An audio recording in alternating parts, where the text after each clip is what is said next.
Hello all.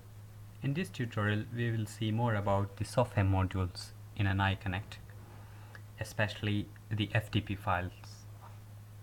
So as usual, go to the browser, enter the IMO gateway address and you'll be able to see the IMO gateway website. Enter the username and password.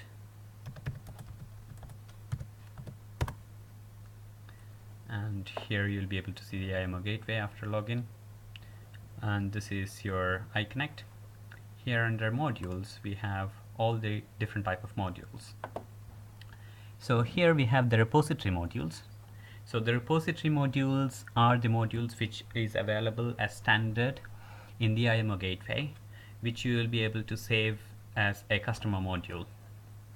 So in this section we will see different aspects of the FTP software module. So we have mainly two different types.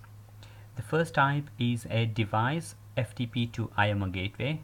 So the device can be an iView or an i3 or any other PLC or any other device which we do have a FTP server.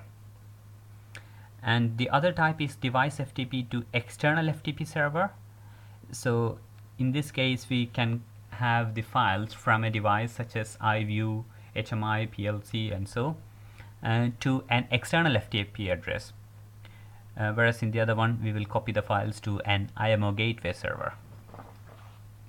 So the first thing which we will check is how do we do the iView to IMO gateway. So for example, click this repository module and device name, this is a user configured, so you can change it to iView to IMO gateway site number A, for example.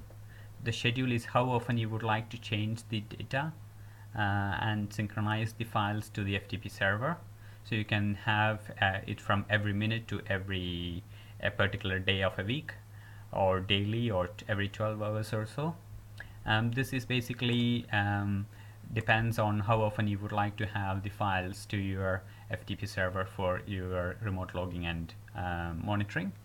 And the one consideration which you need to do is about the data usage. So if you do have say for example every minute, then one thing is you need to, so the FTP server needs to have a connection between the IMO gateway and the FTP server device every minute, and so there will be a connection time, there will be a connection data usage, and so it all depends on how often you would like to have the data to your remote server. And so if it is every day, for example, then it will copy all the files every day once, and it will require only one time connection, and there won't be any other data usage other than those times. So it all depends on the application requirement. Then here we have the configuration, and this configuration is the script which will do the functionality of copying the files from the iView, for example, to the IMO gateway server. So here we have the first as device underscore 0001. This can be a user configured value, anything like site A, for example. Here we have the source server, so this is the IP address of the device, here in this case iView. This is the source underscore user, that is the username, so you have to type the username as, for example, operator1 or engineer or technician or things like that.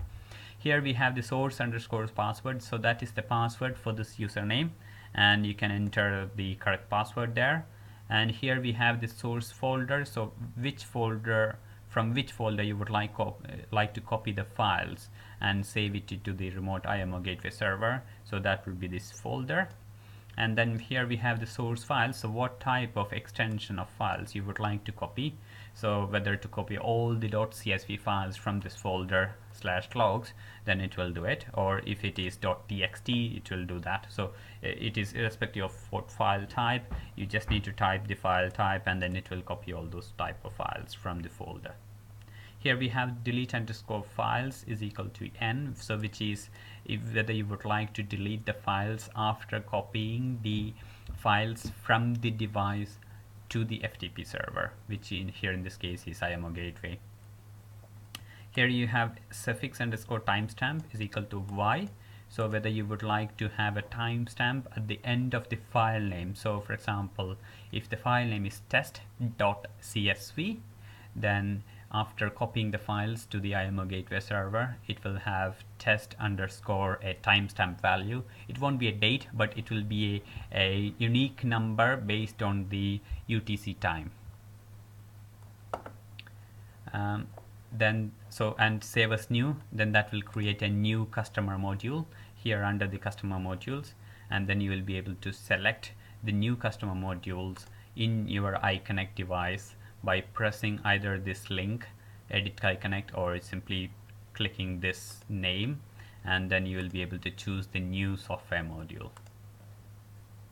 Okay, we will see one more, which is here is the device FTP to external FTP server.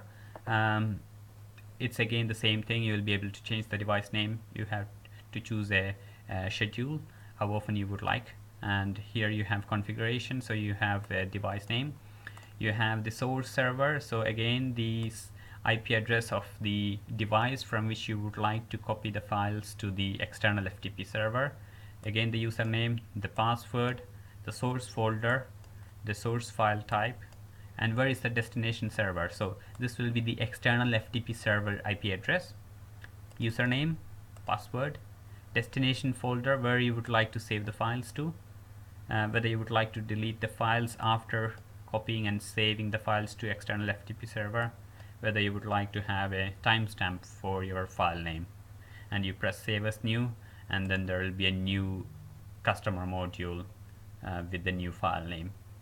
And here you'll be able to see units using. So at the moment I'm just using this Modbus customer module in one of my devices, which you'll be able to see here as Modbus new August 16. In the next tutorials we will see the other functionalities, the other software modules like Modbus read and also the Modbus write functionality.